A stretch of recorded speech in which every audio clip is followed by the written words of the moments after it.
Hola amigos, bendiciones, qué bueno, qué gusto saludarles en este hermoso día. Gracias nuevamente por estar aquí, gracias por conectarse a tu canal de YouTube Tesoro del Cielo. Hoy estaremos estudiando el Salmo número 46 que lleva por título Dios es nuestro amparo y fortaleza. Un salmo poderoso que te llenará de fe. Así que te invito a que si no has buscado tu Biblia, la busques también tu libreta de notas, porque ya este estudio va a comenzar. Levantamos una oración para darle comienzo y le decimos: Padre eterno, Dios de amor maravilloso, Padre celestial, nuestro amado Señor Jesucristo, a ti damos toda la gloria, toda la honra, todo el honor, porque solo a ti te pertenece. Venimos nuevamente ante tu presencia, reconociendo que solo tú eres nuestro Dios, solo tú eres nuestro Padre, solo tú eres nuestro Señor, Salvador, nuestro Pastor. Gracias por todo lo que hiciste, por lo que estás haciendo, pero también por lo que tú harás en nuestra vida. Te presentamos este hermoso tiempo, Señor, pidiéndote una vez más que te glorifiques con poder, que pases ese carbón encendido por mis labios, Padre, para predicar tu palabra, oh Dios, a las naciones. Que seas tú fluyendo a través de mí. Yo solamente soy un instrumento valioso en tus manos, soy tu hija.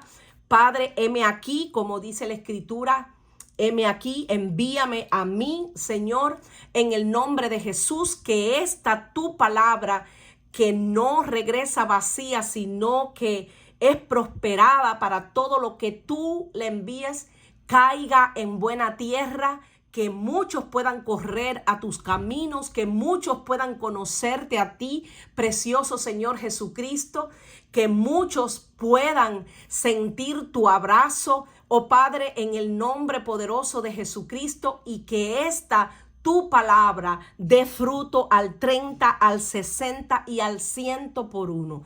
En el nombre poderoso de Jesús te damos gracias y te decimos amén y amén. Dios es nuestro amparo y fortaleza. Qué tremenda declaración, qué hermosísimo título tiene este salmo, dedicado también al músico principal. Dice el subtítulo de los hijos de Coré, Salmo sobre Alamot. El subtítulo de este salmo, como bien sabemos, dirigido a este músico principal, dice que de la descendencia de los hijos de Coré. Es un salmo que este miembro de la familia indica que debía de ser cantado sobre Alamot. Los hijos de Coré eran levitas de la familia de Coat, y para la época de David parece que servían en el aspecto musical de la adoración en el templo. Y esto lo hemos analizado otras veces, pero para los que se conectan por primera vez pueden buscarlo en Segunda de Crónicas, verso 20, 19. Pueden leer ese capítulo. Ahora bien, dice una oda sobre Alamot. Aquí hay una palabra, Alamot, que vamos a estar analizando. Y esto muchos dicen que es sobre las vírgenes. Posiblemente se refiere a un coro de jovencitas cantoras. Pero hay otros estudiosos que dicen que Alamot se refería a un instrumento de cuerda de tono alto, como sugiere también el libro de Crónicas. Lean este verso de Crónicas 15:20. Cuando vamos a este libro de Primera de Crónicas 15:20, dice: y Zacarías, Asiel, Semiramot, Jehiel, Uni, Eliac, Masías y Benaía con salterios sobre Alamot. Aquí hace referencia a esta palabra. Ahora bien, comentar sobre este cántico en sentido general, pues nos da confianza, nos llena de fe en nuestro Señor, pues con mucha fuerza este salmo se ha arraigado en el corazón de la humanidad. Y es que perfectamente presenta la experiencia de esas almas que han confiado en Dios, que han confiado en Jesús en todas las épocas y tiempos tumultuosos. Por eso Dios siempre está presente entre su pueblo. Y en otra versión dice, la ayuda de Dios es más grande que cualquier crisis. De eso vamos a estar analizando, por eso vamos a leer primeramente hasta el versículo 3, como está aquí.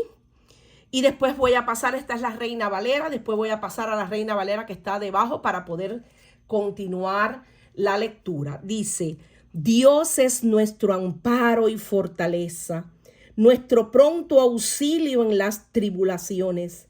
Por tanto, no temeremos aunque la tierra sea removida y se traspasen los montes al corazón del mar, aunque bramen y se turben sus aguas y tiemblen los montes a causa de su braveza. Selah. Muchos de los otros salmos comienzan con una descripción de la crisis del salmista. Pero en el Salmo 46, el poeta comienza con la provisión de Dios, como si nos remontara al Salmo 103. Cuando leemos el Salmo 103, el verso 4, vemos que dice, Él es el que rescata del hoyo tu vida, el que te corona de favores y misericordias. Aquí vemos cómo el salmista reconoce quién es Dios. Reconoce quién es Dios para él. Dice, Dios es nuestro amparo, no solamente para él, sino para nosotros sus hijos, para todo el pueblo de Dios. Dice, Dios es nuestro amparo y fortaleza. El salmista buscó ayuda en Dios en tiempos difíciles y la encontró. Podía decir estas cosas no solo por experiencia, sino más bien por vivencia. Que Dios mismo era un lugar de amparo, pero no de cualquier amparo, de amparo seguro. Así como las ciudades de refugio protegían al fugitivo en Israel, Dios mismo es nuestra fortaleza, la fortaleza de su pueblo, siendo fuerte para nosotros y para todos aquellos que confiamos, que confían en Él. Que solo Dios era y es su refugio y fortaleza, no algo o alguien más. Que Dios mismo es su auxilio, es lo que quiere decir y expresó el salmista. No un refugio ni un auxilio a distancia, sino un pronto auxilio, como bien dice aquí, nuestro pronto auxilio. Nuestro pronto auxilio en las tribulaciones, nuestro pronto auxilio en medio de las dificultades, en medio de los problemas, en medio de las angustias, en medio de la tormenta, nuestro refugio seguro, nuestra ancla firme. Aleluya. Nuestro pronto auxilio. He aquí el secreto de la confianza, es en esa conciencia que tenemos y en esa certeza que tenemos de que Dios está cerca de nosotros, no está distante. Por eso es el pronto auxilio. Si tú no has recibido a Jesús como tu único Dios, Señor y Salvador, yo te insto a que lo hagas, a que clames con tu voz, a que le llames, porque Jesús está cerca. Él quiere bendecirte aún más. Y la única y verdadera protección la tenemos solo cuando nosotros le recibimos a Él con fe. Dice que aquel que confesare que Jesús es el Señor y creyere en su corazón que Dios Padre le levantó de entre los muertos será salvo. Es decir, que nuestra verdadera salvación está en Jesucristo. Es decir, que nosotros solamente tenemos la verdadera protección en Dios, en Jesús. Cuando le recibimos, el Espíritu de Dios viene y se une a nuestro espíritu y ya nunca más estamos solos. Él ha prometido estar con nosotros todos los días hasta el fin del mundo. Por eso, cuando dice la Escritura en Proverbios 30, 26, cuando todas las criaturas están en peligro, refiriéndose a algunos animales, dice que corren a sus refugios. Vemos, por ejemplo, los conejos. Dice la Biblia que es un pueblo nada esforzado, pero pone su casa en la piedra, pone su casa en la roca. Allí es donde se refugia el conejo para poder librarse de esos depredadores que puedan en un momento dado tomarlo como presa. Ellos se refugian ahí en la piedra, pero cuando vemos otras versiones dice que se refugian en la roca. ¿Y quién es la roca? Pues Jesucristo. Él es la roca eterna, la roca que permanece para siempre. La roca de todos los siglos, donde nosotros tenemos el verdadero refugio, la verdadera protección. Muchos buscan refugio en sus fuerzas, en su dinero, buscan refugio en sus casas artesonadas, en búnkers, pero el verdadero y único refugio no es tener un ejército que te proteja, no es tener dinero suficiente como para poder pagar personas que estén a tu alrededor y te protejan tus espaldas, como esos que tienen guardaespaldas y usan armas para poder estar protegidos. Esa no es la verdadera protección.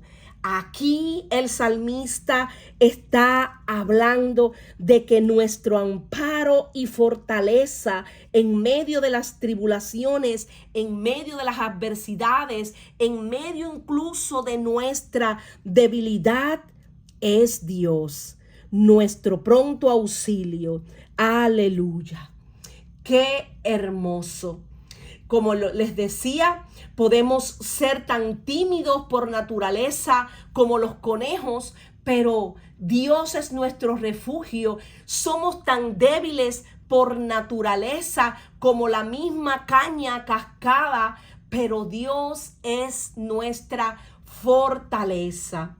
Entonces viene en el segundo verso, por tanto. Es decir, si tenemos ya este conocimiento, pero no solamente un conocimiento, si tenemos realmente a Jesús como nuestro único Dios, Señor y Salvador, morando en nuestras vidas, entonces no temeremos. Cuando nosotros le amamos a Él, le amamos porque Él nos amó primero. Dice que aunque la tierra sea removida y se traspasen los montes al corazón del mar, aunque bramen y se turben sus aguas y tiemblen los montes a causa de su braveza, nosotros aún así no temeremos. Aleluya. Vamos a resaltar esta parte. No podemos tener temor. No puede tener temor. El temor no tiene cabida en un corazón que ame a Dios con todo su ser, en un corazón que confíe plenamente en Jesucristo, en un corazón que tenga su confianza, que tenga toda su esperanza, toda su fe, todo su amor puesto en el único Dios verdadero. Y no es que no vamos a temer en un momento dado, pero sabiendo que Él está con nosotros, que Él vive en nosotros, todo temor tiene que huir. El salmista aplicó la lógica de la fe. Si Dios es un verdadero amparo, fortaleza y auxilio para su pueblo, entonces no hay razón para temer. Aún en la crisis más grande, aunque todo esté hecho un caos, por más terrible que sea la situación. Y pone el ejemplo que sabemos que es algo que nosotros como seres humanos no podemos controlar. Y es en el caso de cuando hay un terremoto, dice, aunque la tierra sea removida.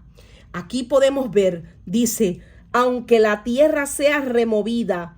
Otra, aunque se traspasen los montes al corazón del mar.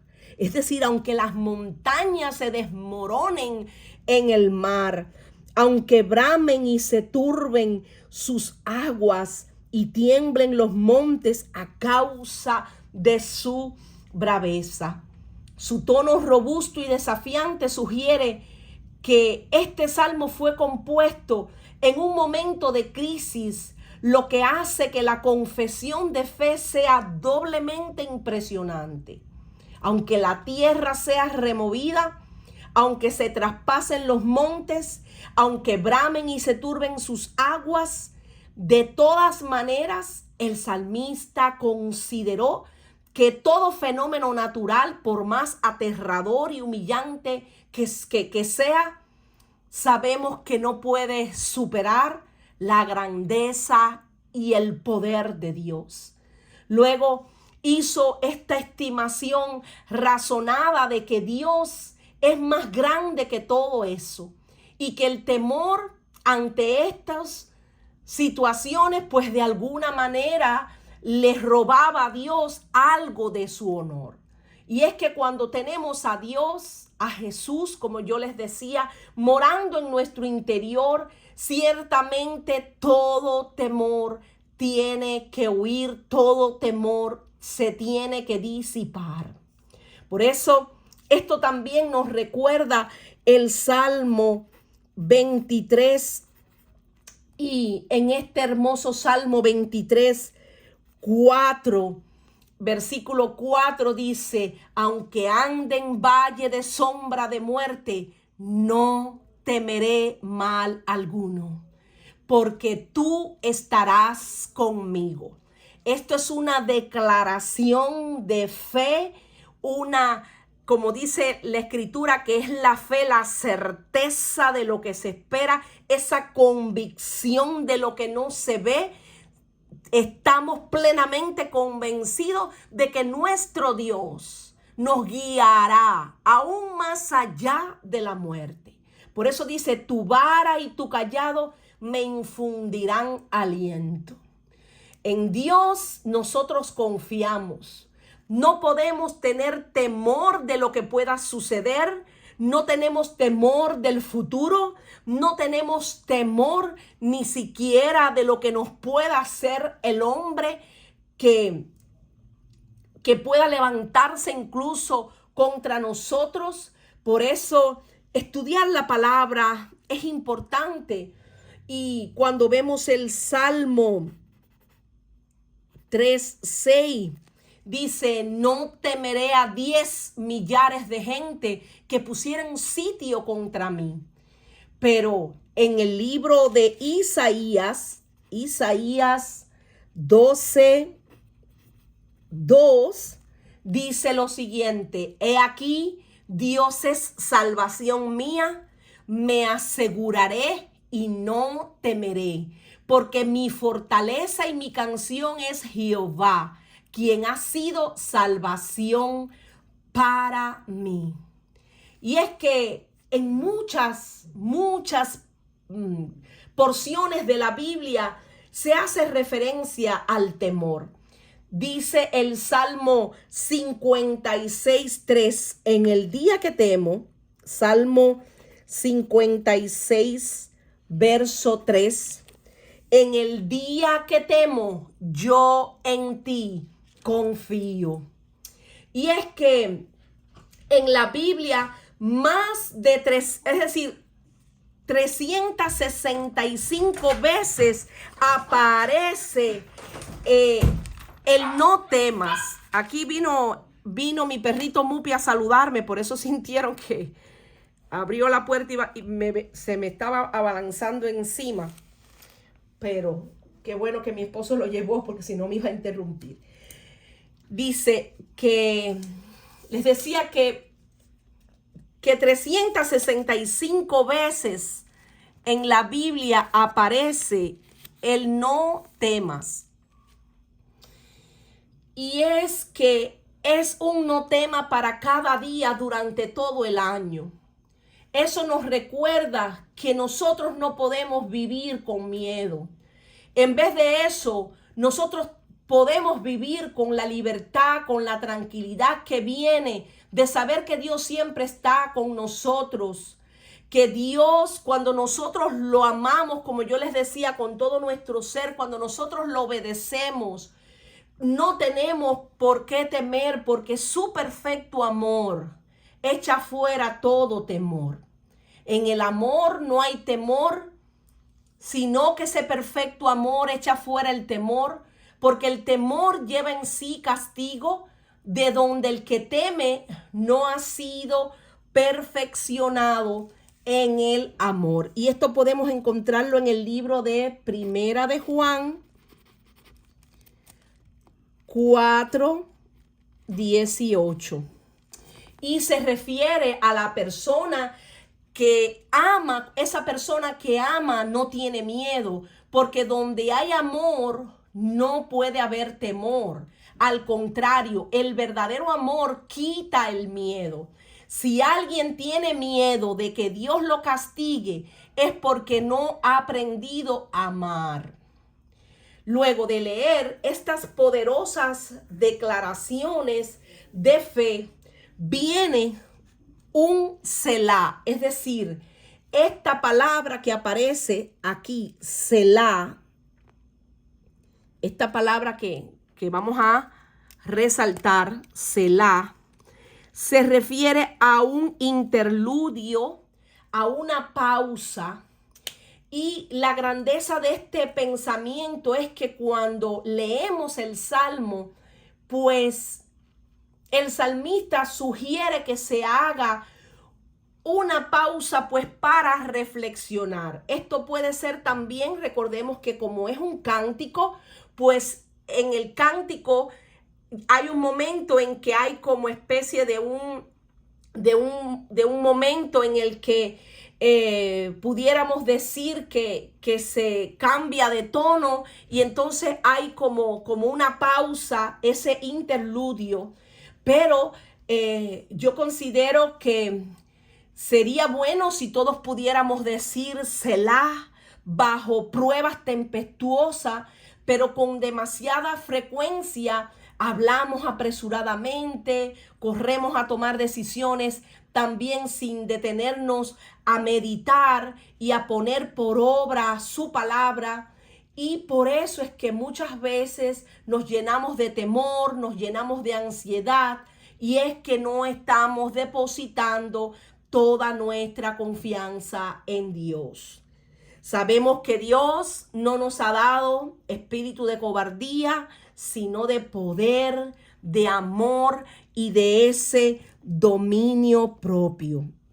Entonces, este Selah es para meditar en lo que hemos estado estudiando, es para analizar a profundidad esta palabra, a que ciertamente tenemos que tener siempre nuestra confianza en el Señor y que Él tiene cuidado de nosotros, que Él no nos dejará, no nos desamparará, que si nosotros permanecemos en Él, en su amor, pues nada puede dañarnos. Sabemos que el enemigo ya está derrotado y que no existe el arma que nos pueda destruir. La Biblia dice que ni aún las puertas del Hades prevalecerá sobre la iglesia de Jesucristo. Es decir, que nuestro Dios es poderoso para protegernos, para salvarnos de toda situación, de toda circunstancia, aún hasta de decisiones que nosotros podamos tomar en momentos difíciles. Si nos volvemos a Él, si buscamos el consejo de Él, si buscamos su ayuda, podemos estar convencidos que Él es bueno, que Él es fiel, que Él es misericordioso y que nunca nos va a desamparar, que ciertamente Él, el Espíritu de Dios, nos guía a toda verdad, nos guía en todo momento y en toda situación. Aleluya. Continuamos con el verso número 4 y dice: del río sus corrientes alegran la ciudad de Dios, el santuario de las moradas del Altísimo. Dios está en medio de ella, no será conmovida.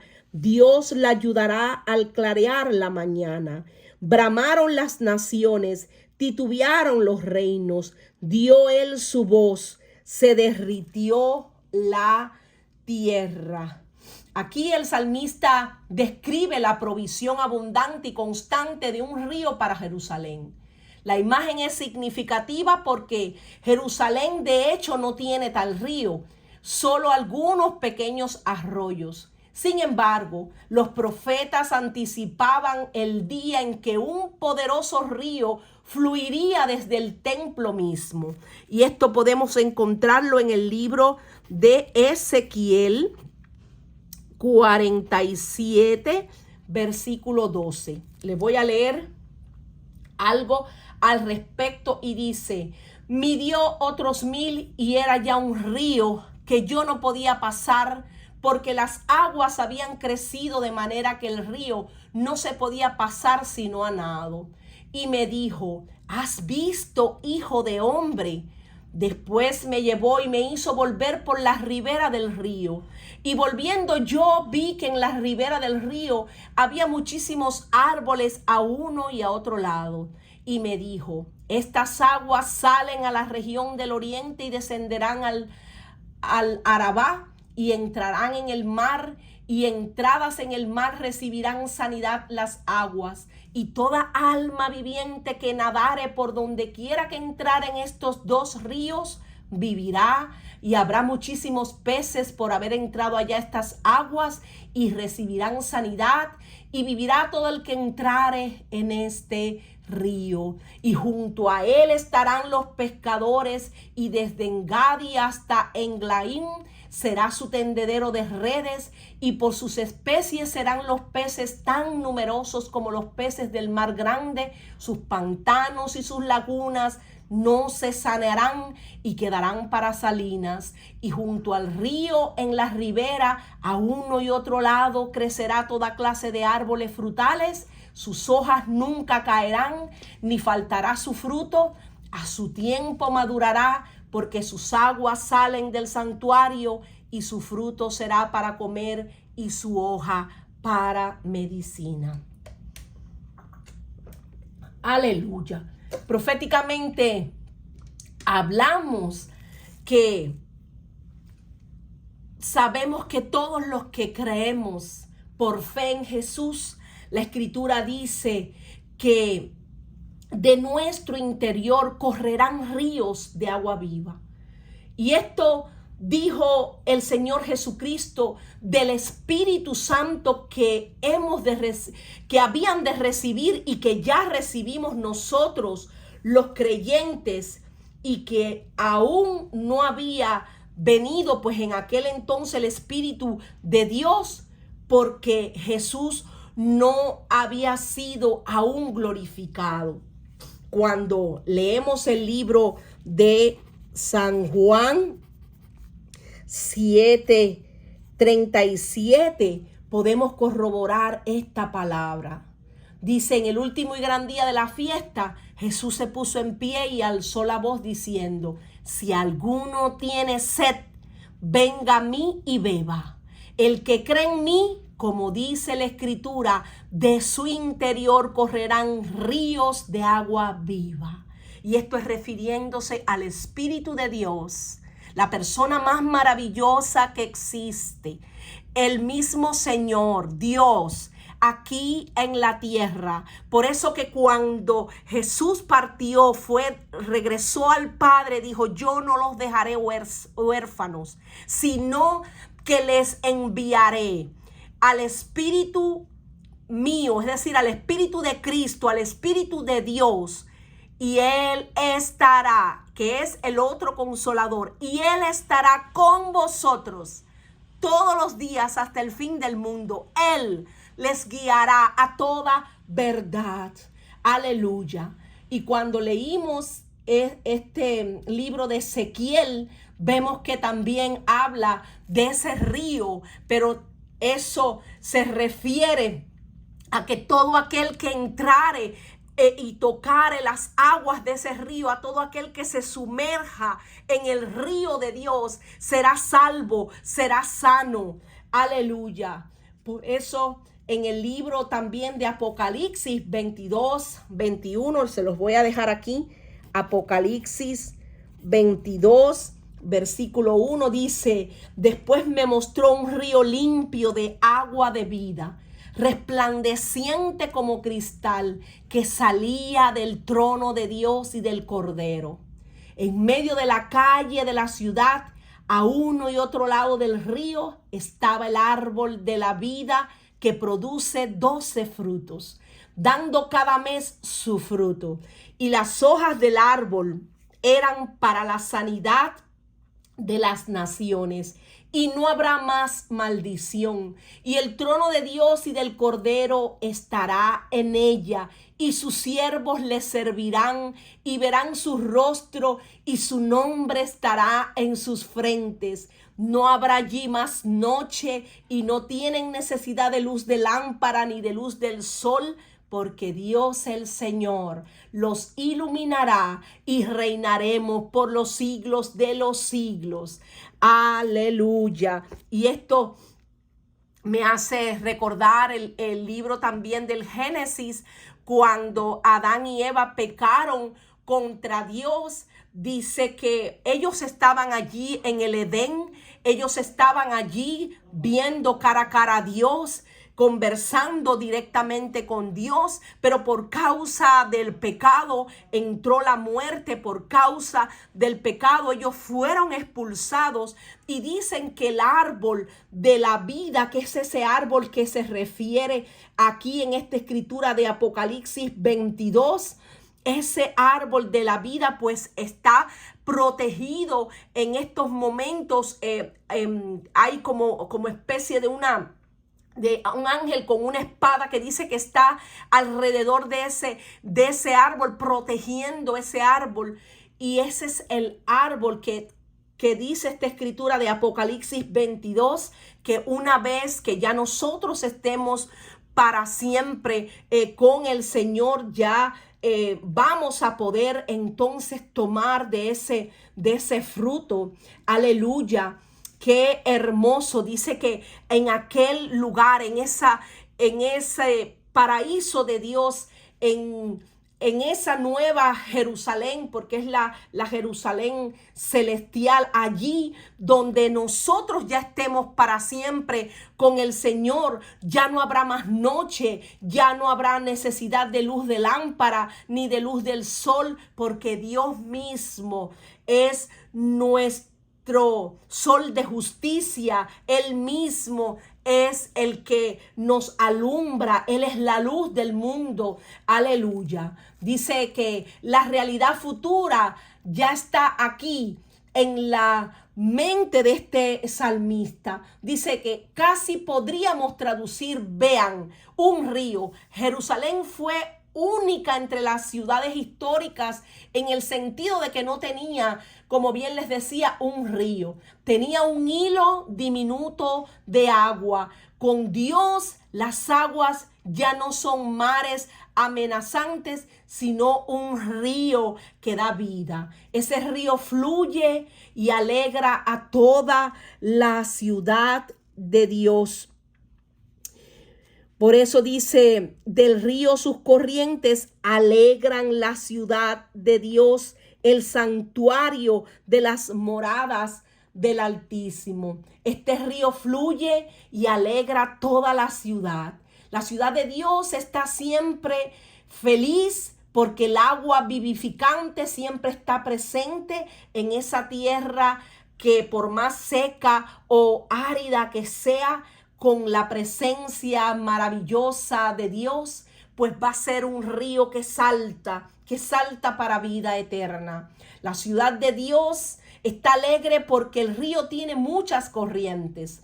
Esto es una imagen quizás conectada a los ríos que regaron el jardín del Edén, como bien aparece en el libro de Génesis, que lo pueden leer capítulo 2 del 10 al 14. Y seguimos, les voy a leer un pedacito, es mucha la información, pero dice, y salía del Edén un río para regar el huerto, y de allí se repartía en 4 brazos. El nombre de uno era Pisón. Este es el que rodea toda la tierra de Ávila, donde hay oro, y el oro de aquella tierra es bueno. Hay allí también bedelio y ónice. El nombre del segundo río es Gihón, y así comienza pues a mencionar los diferentes nombres de esos ríos. La ciudad de Dios está alegre porque un río a veces es una imagen también de paz, y esto lo podemos leer en Isaías 48, 18. Oh, si hubieras atendido a mis mandamientos, fuera entonces tu paz como un río y tu justicia como las ondas del mar. Miren cómo aquí Dios mismo hace una advertencia que nosotros como hijos de Dios tenemos que estar atentos a sus mandamientos, que tenemos que ponerlos por obra. No podemos ser oidores olvidadizos, sino que tenemos que cada día poner por obra su palabra, vivir y andar en el Espíritu, andar como Jesús anduvo. Entonces dice esa escritura que entonces nuestra paz, esa paz que sobrepasa todo entendimiento, esa paz de Dios, pues siempre reposará sobre nosotros. Amén. Y también el libro de Isaías 66, capítulo 66, Isaías 66, verso 12. Ponerlo un poquito acá. Verso 12 dice, porque así dice Jehová, he aquí que yo extiendo sobre ella paz como un río, y es refiriéndose a Jerusalén. Y la gloria de las naciones como torrente que se desborda, y mamaréis en los brazos, y en los brazos seréis traídos, y sobre las rodillas seréis mimados. La ciudad de Dios está alegre porque la ciudad de Dios es segura, tiene una de las mejores defensas contra un enemigo que asedie. La ciudad de Dios tiene también el agua garantizada. La ciudad de Dios es esa conexión claramente con Jerusalén, la ubicación del santuario de las moradas del Altísimo. Al mismo tiempo, el título de la ciudad de Dios eleva ese concepto a la ciudad ideal y perfecta de Dios, que como bien yo les decía, se refiere a la Nueva Jerusalén. Y esto lo podemos leer en Apocalipsis 3:12 y también en el capítulo 21, 2. Les dejo esto por aquí para que lo estudien luego. Solamente les voy a leer algo. Dice, al que venciere, yo lo haré columna en el templo de mi Dios y nunca más saldrá de allí. Aleluya. Y escribiré sobre él el nombre de mi Dios y el nombre de la ciudad de mi Dios, la nueva Jerusalén, la cual desciende del cielo de mi Dios y mi nombre nuevo. Y yo, Juan, vi la santa ciudad, la nueva Jerusalén. Esto refiriéndose a Juan cuando tuvo esa visión allí en la isla de Patmos. Y dice que él vio la nueva Jerusalén descender del cielo de Dios, dispuesta como una esposa ataviada para su marido.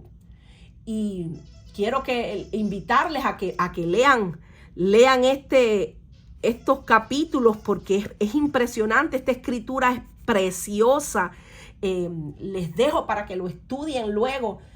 Dice que Dios está en medio de ella, no será conmovida. Dice acá que Dios está en medio de esa ciudad, no será conmovida. Dios la ayudará al clarear la mañana. Bramaron las naciones, titubearon los reinos, dio él su voz, se derritió la tierra.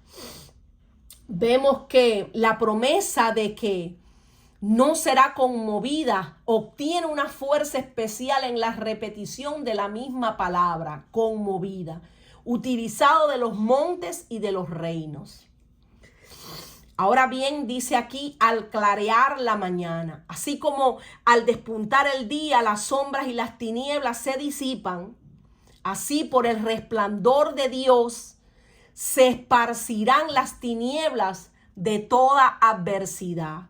Es decir, que la luz en las tinieblas resplandece y las tinieblas no prevalecieron contra ella. Aleluya. Bramaron las naciones, pero Dios dio su voz y la tierra literalmente se derritió. Como el Salmo 2, Dios no hace caso de la ira de las naciones. Por su sola voz, la tierra se derrite. Él mira a la tierra y ella tiembla. Toca los montes y humean. Y esto lo podemos encontrar en el Salmo 104, verso 32. Aleluya. Jehová de los ejércitos está con nosotros.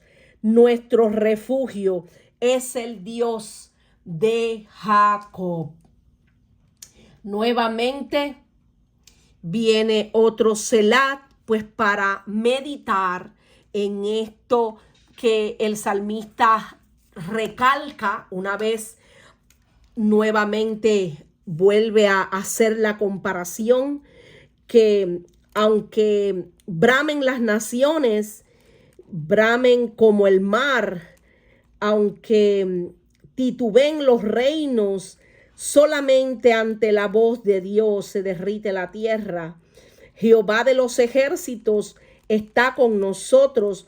Nuestro refugio es el Dios de Jacob. Selah. Esto nos invita pues a meditar. Pero antes de pasar al verso 8, quería hacer un análisis de esta parte. Dice, la idea detrás del título Yahvé Sebaot es que Él es el comandante de los ejércitos, tanto del ejército de su pueblo como de los ejércitos del cielo.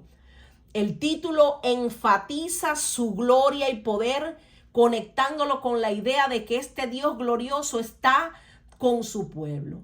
Jehová de los ejércitos, bajo cuyo mando están todas las huestes del cielo, de la tierra, ángeles y hombres, todas las demás criaturas. De hecho, la concepción subyacente al nombre es la del universo como un todo ordenado, un ejército disciplinado, un cosmos obediente a su voz. Nuestro refugio es el Dios de Jacob. Y aquí el título de Dios de Jacob, especificando esta parte de Jacob,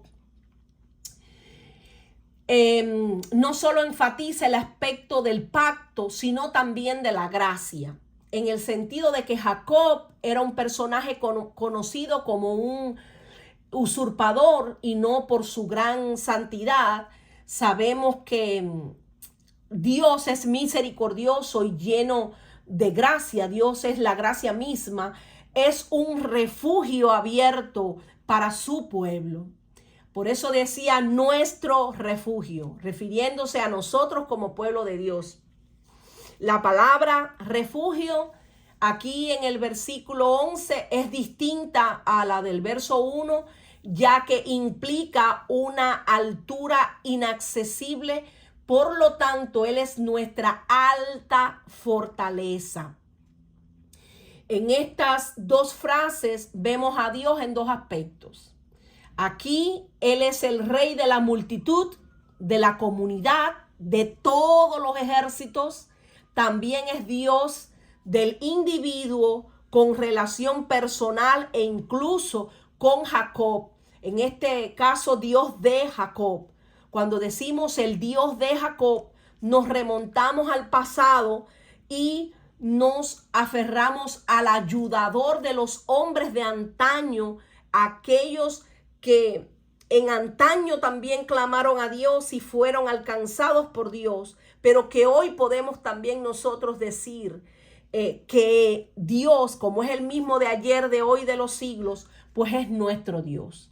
Ahora bien, ¿quién fue Jacob? Algunos se preguntarán, pero ¿y quién fue Jacob? Jacob fue uno de los padres de la nación judía. En la edad adulta recibió el nombre de Israel. Dios le cambió el nombre. De esa misma manera también la nación Israel recibió su nombre, y esto lo podemos ver en el libro de Génesis. Yo les invito a que estudien el libro de Génesis en el capítulo 32, 22. Ahí van a poder corroborar esto que les estoy diciendo. Vemos que Jacob tuvo 12 hijos, cuyos descendientes llegaron a ser las 12 tribus de Israel. Jacob era el nieto de Abraham. Dice que el abuelo de Jacob fue Abraham, quien fue llamado por Dios a Ur de los Caldeos e ir a una nueva tierra. Es decir, Abraham, el padre de la fe, es llamado por Dios a dejar Ur de los Caldeos. Después sabemos que Abraham tuvo su hijo Isaac, y Isaac pues tuvo a Jacob. Jacob fue el segundo hijo de Isaac y de Rebeca, el hermano gemelo de Esaú. Él fue una figura controvertida, ya que se destacó por ser un hombre de hogar, un hombre pacífico en su personalidad, pero la Biblia dice que fue un engañador, que fue un usurpador, pues él perjudicó a su hermano, a su familia. Sin embargo, más adelante vemos que él fue alcanzado por el favor y la gracia de Dios. Jacob es muy conocido porque es el que lucha con el ángel y le dice, si no te irás hasta que no me bendigas, y ahí es donde el Dios le cambia el nombre y le dice, ya no será tu nombre más Jacob, sino que ahora te llamarás Israel, refiriéndose a que iba a ser ya también una nación a través de este varón. Es muy profunda esta enseñanza, por eso yo les invito a que sigan estudiando la palabra. Dice, venid, ved las obras de Jehová, que ha puesto asolamientos en la tierra, que hace cesar las guerras hasta los fines de la tierra, que quiebra el arco, corta la lanza. Aleluya. Si la idea dominante en la primera sección de este salmo era Dios como refugio y ayuda, ahora vemos que el énfasis cambia a la consideración de la gloria de Dios. Aquí la recitación de los poderosos actos de Dios planta profundamente en la memoria del pueblo de Dios esas evidencias de su cuidado, protección y gobierno providencial. Dice que Dios ha puesto asolamientos en la tierra. Dios es poderoso para hacer asolamientos o para forzar la paz, haciendo cesar las guerras. Y la idea puede ser que invite al pueblo de Dios a observar el campo de batalla después de que Dios haya derrotado completamente a sus enemigos y sus instrumentos de guerra estén esparcidos, quebrados y quemados. Hay muchos ejemplos de esto en la palabra. Vemos como cuando Dios saca al pueblo de Israel de la opresión de Egipto y lo hace atravesar el desierto. En ese momento, cuando ellos están frente a aquel mar rojo, ellos logran pasar en seco junto a Moisés por aquel mar rojo. Dios abre el mar rojo, el pueblo pasa en seco. Pero ¿qué fue lo que sucedió cuando Faraón quiso hacer lo mismo con sus ejércitos? Pues que aún estando ya persiguiéndolos, Dios hizo volver esas aguas y todos los carros, los caballos, los jinetes fueron destruidos en las aguas de aquel mar rojo. Entonces Él hace cesar la guerra. Este es un ejemplo de esa guerra que le hizo el pueblo Faraón y sus ejércitos de Egipto al pueblo de Israel. Esa guerra Dios la hizo cesar. Y hay muchos ejemplos en la palabra de cómo Dios intervino para salvarnos, para salvar a su pueblo. Aleluya. Dado que el pueblo de Dios tiene motivos para alegrarse en la angustia debido a esa presencia misma de Dios, cuánto mayor será su gozo cuando esas causas de la angustia ya no existan. Por eso es que siempre le damos gloria al Señor, porque ciertamente Él es maravilloso. Él ciertamente, como yo les decía, nos protege, es nuestra defensa, es nuestro refugio, es como un escudo protector alrededor nuestro, donde nada ni nadie puede hacernos daño, a menos que Dios permita, y en su gran amor y soberanía siempre pues lo hace con un propósito, como en el caso de Job, que el mismo enemigo le decía, pero es que yo no puedo acceder a él, parafraseando, porque tú lo tienes cercado, es decir, hay un cerco de protección. Y es impresionante como ni aún un presidente, por más jerarquía que tenga, tiene la protección, ni mayor protección como la que nosotros los hijos de Dios tenemos. Aleluya. Y quería invitarles a que estudien también el libro de Isaías 2, verso del 2 al 4, que dice: acontecerá en lo postrero de los tiempos que será confirmado el monte de la casa de Jehová como cabeza de los montes, y será exaltado sobre los collados, y correrán a él todas las naciones. Y vendrán muchos pueblos y dirán: venid y subamos al monte de Jehová, a la casa del Dios de Jacob, y nos enseñará sus caminos, y caminaremos por sus sendas. Porque de Sión saldrá la ley, y de Jerusalén la palabra de Jehová. Y juzgará entre las naciones, y reprenderá a muchos pueblos, y volverán sus espadas en rejas de arado, y sus lanzas en hoces. No alzará espada nación contra nación, ni se adiestrarán más para la guerra. Aleluya. Otro ejemplo es este que les acabo de poner, cómo Dios mismo hace cesar la guerra. En el libro de Miqueas,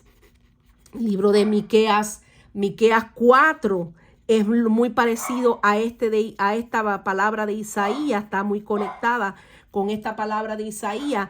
En Miqueas 4, del 1 al 3, dice que Él juzgará entre muchos pueblos, que Él corregirá a las naciones poderosas hasta muy lejos, que martillarán sus espadas para asadones y sus lámparas para hoces, pero no alzará espada nación contra nación, ni se ensayarán más para la guerra. ¿Por qué? Porque Dios es el que gobierna sobre todo principado, sobre toda potestad, y ciertamente Dios siempre tiene el control de todo. Aleluya. Venid, ved las obras de Jehová, que ha puesto asolamientos en la tierra, que hace cesar las guerras hasta los fines de la tierra, que quiebra el arco, corta la lanza y quema los carros en el fuego. Aleluya. Santo es el Señor. Y viene ahora una declaración poderosa que dice: estad quietos y conoced que yo soy Dios. Seré exaltado entre las naciones, enaltecido en la tierra. Jehová de los ejércitos está con nosotros. Nuestro refugio es el Dios de Jacob. Selah. Aleluya. Vamos a correr un tin aquí. Dice que la idea no es que el lector fiel deba detener la actividad y pararse en un solo lugar. El sentido es más que la discusión y la oposición. Es que deben detenerse y quedarse quietos. Esto se hace en reconocimiento de la gloria y la grandeza de Dios, como se menciona en el versículo anterior. En este versículo hay un cambio de persona. Aquí vemos que Jehová mismo, Dios mismo, se presenta ordenando al mundo que cese su oposición, que admita su poder y que reconozca su soberanía sobre todos los reinos de las naciones. Aquí la idea es algo como esto que dice: como conoces la gloria y la grandeza de Dios, evita que tu boca discuta con Él o que se oponga a Él. Simplemente ríndete. Ríndete, porque nadie puede contra lo que Dios determina. Lo que Dios determina, ¿quién lo va a estorbar? Por eso en este escenario, cuando Dios dice: estad quietos y conoced que yo soy Dios, no es un consejo para que llevemos una vida contemplativa, por importante que sea. Significa más bien: bajen sus armas, ríndanse y reconozcan que yo soy el único Dios victorioso. Conoced que yo soy Dios, es decir, conocer a Dios, tener una relación íntima y estrecha con Él.